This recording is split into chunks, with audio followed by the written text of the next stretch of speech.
സങ്കീർത്തനങ്ങൾ അധ്യായം 104.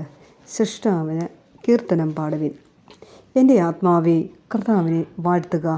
എൻ്റെ ദൈവമായ കർത്താവേ, അങ്ങ് അത്യുന്നതനാണ്. അവിടുന്ന് മഹത്വവും തേജസ്സും ധരിച്ചിരിക്കുന്നു. വസ്ത്രമെന്ന പോലെ അങ്ങ് പ്രകാശമണിഞ്ഞിരിക്കുന്നു. കൂടാരമെന്ന പോലെ അവിടുന്ന് ആകാശത്തെ വിരിച്ചിരിക്കുന്നു. അങ്ങയുടെ മന്ദിരത്തിൻ്റെ തുലാങ്ങൾ ജലത്തിന്മേൽ സ്ഥാപിച്ചിരിക്കുന്നു. അങ്ങ് വാനമേഘങ്ങളെ രഥമാക്കി കാറ്റിൻ്റെ ചിറകുകൾ സഞ്ചരിക്കുന്നു. അവിടുന്ന് കാറ്റുകളെ ദൂതരും അഗ്നിയെയും അഗ്നിജ്വാലകളെയും സേവകരുമാക്കി.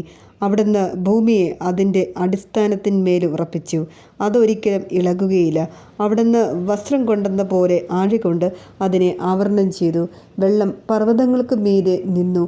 അങ്ങ് ശാസിക്കുമ്പോൾ അവ ഓടിയകലുന്നു. അങ്ങ് ഇടിമുഴക്കുമ്പോൾ അവ പലായനം ചെയ്യുന്നു. അവിടുന്ന് നിർദ്ദേശിച്ച ഇടങ്ങളിൽ പർവ്വതങ്ങൾ പൊങ്ങിയും താഴ്വരകൾ താണു നിൽക്കുന്നു. ജലം വീണ്ടും ഭൂമിയെ മൂടാതിരിക്കാൻ അങ്ങ് അതിന് അലംഘനീയമായ അതിരു നിശ്ചയിച്ചു. അവിടുന്ന് താഴ്വരകളിലേക്ക് ഉറവകളെ ഒഴുക്കുന്നു. അവ മലകൾക്കിടയിലൂടെ ഒഴുകുന്നു. എല്ലാ വന്യമൃഗങ്ങൾക്കും അതിൽ നിന്ന് കുടിക്കുന്നു. കാട്ടുകഴുതകളും ദാഹം തീർക്കുന്നു. ആകാശപ്പറവകൾ അവയുടെ തീരത്ത് വസിക്കുന്നു. മരക്കൊമ്പുകൾക്കിടയിലിരുന്ന് അവ പാടുന്നു. അവിടുന്ന് തൻ്റെ ഉന്നതമായ മന്ദിരത്തിൽ നിന്ന് മലകളെ നനയ്ക്കുന്നു. അങ്ങയുടെ പ്രവൃത്തിയുടെ ഫലം അനുഭവിച്ച് ഭൂമി തൃപ്തിയടയുന്നു. അവിടുന്ന് കന്നുകാലികൾക്ക് വേണ്ടി പുല്ല് മുളപ്പിക്കുന്നു. മനുഷ്യന് ഭൂമിയിൽ നിന്ന് ആഹാരം ലഭിക്കാൻ കൃഷിക്ക് വേണ്ട സസ്യങ്ങൾ മുളപ്പിക്കുന്നു. മനുഷ്യൻ്റെ ഹൃദയത്തെ സന്തോഷിപ്പിക്കാൻ വീഞ്ഞും മുഖം മിനുക്കാൻ എണ്ണയും ശക്തി നൽകാൻ ഭക്ഷണവും പ്രദാനം ചെയ്യുന്നു. കർത്താവിൻ്റെ വൃക്ഷങ്ങൾക്ക് അവിടുന്ന് നട്ടുപിടിപ്പിച്ച ലെബനോനിലെ ദേവദാരുക്കൾക്ക് സമൃദ്ധമായി ജലം ലഭിക്കുന്നു. അവയിൽ പക്ഷികൾ കൂട്ടുകൂടുന്നു. കൊക്ക് ദേവദാരിൽ ചേക്കേറുന്നു. ഉയർന്ന പർവ്വതങ്ങൾ കാട്ടാടുകൾക്കും പാറകൾ കുഴിമുയലുകൾക്കും സങ്കേതമാണ്. ഋതുക്കൾ നിർണ്ണയിക്കാൻ അവിടുന്ന് ചന്ദ്രനെ നിർമ്മിച്ചു. സൂര്യന് തൻ്റെ അസ്തമയം അറിയാം. അവിടുന്ന് ഇരുട്ട് വരുത്തുന്നു, രാത്രിയാക്കുന്നു. അപ്പോൾ വന്യജീവികൾ പുറത്തിറങ്ങുന്നു. യുവസിംഹങ്ങൾ ഇരയ്ക്ക് വേണ്ടി അലറുന്നു. ദൈവത്തോട് അവ ഇര ചോദിക്കുന്നു. സൂര്യൻ ഉദിക്കുമ്പോൾ അവ മടങ്ങിപ്പോയി ഗുഹകളിൽ കിടക്കുന്നു. അപ്പോൾ മനുഷ്യർ വേലയ്ക്കിറങ്ങുന്നു. സന്ധ്യയോളം അവർ അധ്വാനിക്കുന്നു. കർത്താവെ, അങ്ങയുടെ സൃഷ്ടികൾ എത്ര വൈവിധ്യപൂർണ്ണങ്ങളാണ്. ജ്ഞാനത്താൽ അങ്ങ് അവയെ നിർമ്മിച്ചു. ഭൂമി അങ്ങയുടെ സൃഷ്ടികളാൽ നിറഞ്ഞിരിക്കുന്നു. അതാ വിസ്തൃതമായ മഹാസമുദ്രം. ചെറുതും വലുതുമായ അസംഖ്യം ജീവികളെ കൊണ്ട് അത് നിറഞ്ഞിരിക്കുന്നു. അതിൽ കപ്പലുകൾ സഞ്ചരിക്കുന്നു. അങ്ങ് സൃഷ്ടിച്ച ലെവിയാഥാൻ അതിൽ വിഹരിക്കുന്നു. യഥാസമയം ഭക്ഷണം ലഭിക്കാൻ അവ അങ്ങയെ നോക്കിയിരിക്കുന്നു. അങ്ങ് നൽകുമ്പോൾ അവ ഭക്ഷിക്കുന്നു. അങ്ങ് കൈ തുറന്ന് കൊടുക്കുമ്പോൾ അവ നന്മകളാൽ സംതൃപ്തരാകുന്നു. അവിടുന്ന് മുഖം മറയ്ക്കുമ്പോൾ അവ പരിഭ്രാന്തരാകുന്നു. അങ്ങ് അവയുടെ ശ്വാസം പിൻവലിക്കുമ്പോൾ അവ മരിച്ച് പൂഴിയിലേക്ക് മടങ്ങുന്നു.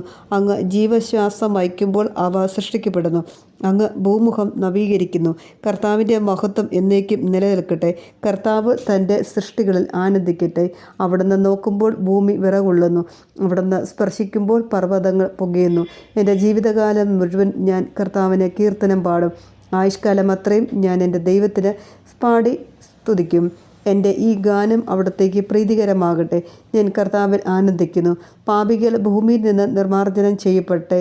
ദുഷ്ടന്മാർ ഇല്ലാതാകട്ടെ. എൻ്റെ ആത്മാവെ, കർത്താവിനെ വാഴ്ത്തുക, കർത്താവിനെ സ്തുതിക്കുക. സങ്കീർത്തനങ്ങൾ അധ്യായം 105. ഇസ്രായേലിനെ നയിച്ച ദൈവം. കർത്താവിന് കൃതജ്ഞത അർപ്പിക്കുവിൻ. അവിടുത്തെ നാമം വിളിച്ചപേക്ഷിക്കുവിൻ. അവിടുത്തെ പ്രവൃത്തികൾ ജനതകളുടെ ഇടയിൽ ഉദ്ഘോഷിക്കുവിൻ. അവിടത്തേക്ക് ഗാനം ആലപിക്കുവിൻ.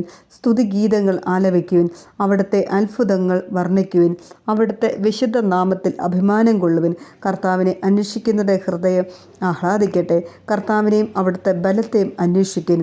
നിരന്തരം അവിടുത്തെ സാന്നിധ്യം തേടുവിൻ. അവിടുന്ന് ചെയ്ത മഹാവിസ്മയങ്ങളമായ പ്രവൃത്തികളെ ഓർക്കുവിൻ. അവിടുത്തെ അത്ഭുതങ്ങളെയും ന്യായവിധികളെയും തന്നെ.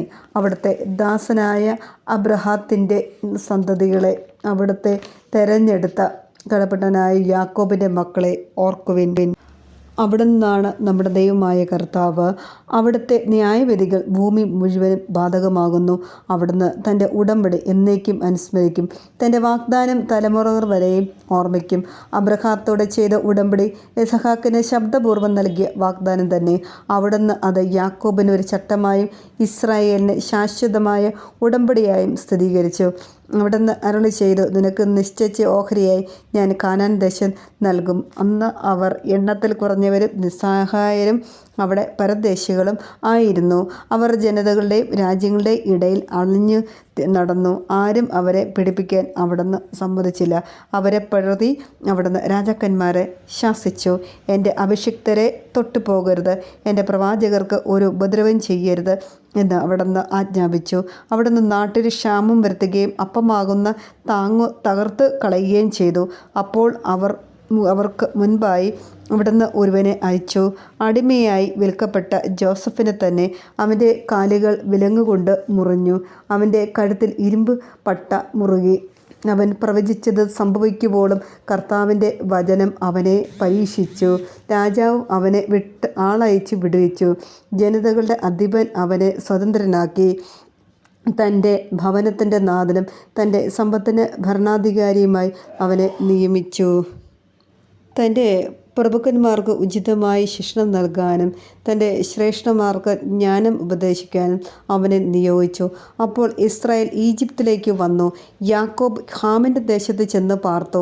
ദൈവം തൻ്റെ ജനത്തെ സന്താന പുഷ്ടിയുള്ളവരാക്കി തങ്ങളുടെ വൈരികളെക്കാൾ ശക്തരാക്കി. തൻ്റെ ജനത്തെ വെറുക്കാനും തൻ്റെ ദാസരുടെ കൗശലം കാണിക്കാനും വേണ്ടി അവിടുന്ന് അവരെ പ്രേരിപ്പിച്ചു. അവിടുന്ന് തൻ്റെ ദാസനായ മോശയും താൻ തിരഞ്ഞെടുത്ത അഹ്റോനെയും അയച്ചു. അവർ അവരുടെ ഇടയിൽ അവിടുത്തെ അടയാളങ്ങളും ഹാമിൻ്റെ ദേശത്ത് അത്ഭുതങ്ങളും പ്രവർത്തിച്ചു. അവിടുന്ന് അന്ധകാരം അയച്ചു നാടിനെ ഇരുട്ടിലാക്കി. അവർ അവിടുത്തെ വചനത്തെ എതിർത്തു. അവിടുന്ന് അവരുടെ ജലമെല്ലാം രക്തമാക്കി. അവരുടെ മത്സ്യങ്ങൾ ചത്തൊടുങ്ങി. അവരുടെ നാട്ടിൽ തവളകൾ നിറഞ്ഞു. അവരുടെ രാജാക്കന്മാരുടെ മണിയറകളിൽ പോലും അവിടുന്ന് കൽപ്പിച്ചു. ഈച്ചകളും പേനും പറ്റമായി വന്ന് അവരുടെ നാട്ടിലെങ്ങും നിറഞ്ഞു. അവർക്ക് അവിടുന്ന് മഴയ്ക്ക് പകരം കന്മഴ കൊടുത്തു. അവരുടെ നാട്ടിലെല്ലാം മിന്നൽപ്പണർ പാഞ്ഞു. അവിടുന്ന് അവരുടെ മുന്തിരിത്തോട്ടങ്ങളും അത്തിവൃക്ഷങ്ങളും തകർത്തു. അവരുടെ നാട്ടിലെ വൃക്ഷങ്ങൾ നശിപ്പിച്ചു. അവിടുന്ന് കൽപ്പിച്ചപ്പോൾ വെട്ടുക്കിളികൾ വന്നു. സംഖ്യാതീതമായി അവ വന്നു. അവ അവരുടെ നാട്ടിലെ സകല സസ്യങ്ങളും അവരുടെ വയലിലെ സകല വിളവുകളും തിന്നൊടുക്കി. അവരുടെ നാട്ടിലെ കടിഞ്ഞൂലുകളെ, പൗരുഷത്തിൻ്റെ ആദ്യ ഫലങ്ങളെ മുഴുവൻ അവിടുന്ന് സംഹരിച്ചു. അനന്തരം അവിടുന്ന് ഇസ്രായേലിനെ സ്വർണത്തോടും വെള്ളിയോടും കൂടെ മോചിപ്പിച്ച് നയിച്ചു. അവൻ്റെ ഗോത്രങ്ങളിൽ ഒരുവനും കാലിടറിയില്ല. അവർ പുറപ്പെട്ടപ്പോൾ ഈജിപ്ത് സന്തോഷിച്ചു, എന്തെന്നാൽ അവരെപ്പറ്റിയുള്ള ഭീതി അതിന്മേൽ നിബദിച്ചിരുന്നു. അവിടുന്ന് അവർക്ക് തണലിന് വേണ്ടി ഒരു മേഘത്തെ വിരിച്ചു. രാത്രിയിൽ പ്രകാശം നൽകാൻ അഗ്നി ജ്വലിപ്പിച്ചു. അവർ ചോദിച്ചു, അവിടുന്ന് കാടപ്പക്ഷികളെ കൊടുത്തു. അവർക്ക് വേണ്ടി ആകാശത്ത് നിന്ന് സമൃദ്ധമായി അപ്പം വർഷിച്ചു. അവിടുന്ന് പാറ തുറന്ന് വെള്ളം പൊട്ടിയൊഴുകി. അത് മരുഭൂമിയിലൂടെ നദി പോലെ പ്രവഹിച്ചു. എന്തെന്നാൽ അവിടുന്ന് തൻ്റെ വിശുദ്ധ വാഗ്ദാനത്തെയും തൻ്റെ ദാസനായ അബ്രഹാത്തെയും അനുസ്മരിച്ചു. അവിടുന്ന് തൻ്റെ ജനത്തെ സന്തോഷത്തോടെ, തൻ്റെ തിരഞ്ഞെടുക്കപ്പെട്ടവരെ ഗാനാലാപത്തോടെ നയിച്ചു. അവിടുന്ന് ജനതകളുടെ ദേശങ്ങൾ അവർക്ക് നൽകി. ജനതകളുടെ അധ്വാനത്തിൻ്റെ ഫലം അവർ കൈയടക്കി. അവർ എന്നെന്നും തൻ്റെ ചട്ടങ്ങൾ ആദരിക്കാനും തൻ്റെ നിയമങ്ങൾ അനുസരിക്കാനും വേണ്ടി തന്നെ. കർത്താവിനെ സ്തുതിക്കുവിൻ. ദൈവമേ, ഈ ഓഡിയോ ബൈബിൾ കേട്ടുകൊണ്ടിരിക്കുന്ന എല്ലാ വ്യക്തികളും ഈശോയെ അങ്ങ് സമൃദ്ധമായി അനുഗ്രഹിക്കണമേ. അവരെന്തെല്ലാം കാര്യത്തിലാണോ വേദന അനുഭവിക്കുന്നത്, ആ കാര്യത്തിൽ അങ്ങ് ഒരു ഉത്തരമായിട്ട് കടന്നു ചെല്ലണമേ. അവരുടെ കുടുംബങ്ങളെ ആത്മീയമായിട്ട്, ഭൗതികമായിട്ട്, സാമ്പത്തികമായിട്ട് അനുഗ്രഹങ്ങൾ അങ്ങ് വർഷിക്കണമേ. രോഗികൾ സുഖപ്പെടട്ടെ. ആമേൻ. ഞാൻ ഡോക്ടർ ബെസ്സി. ദിവസവും രാവിലെ 6:30 എൻ്റെ ഓഡിയോ ബൈബിൾ ലഭിക്കുവാനായി എൻ്റെ ചാനൽ സബ്സ്ക്രൈബ് ചെയ്യുകയും അനേകരിലേക്ക് ഇതെത്തിച്ചു കൊടുക്കുകയും ചെയ്യണമേ. ദൈവം നിങ്ങളെ സമൃദ്ധമായി അനുഗ്രഹിക്കട്ടെ.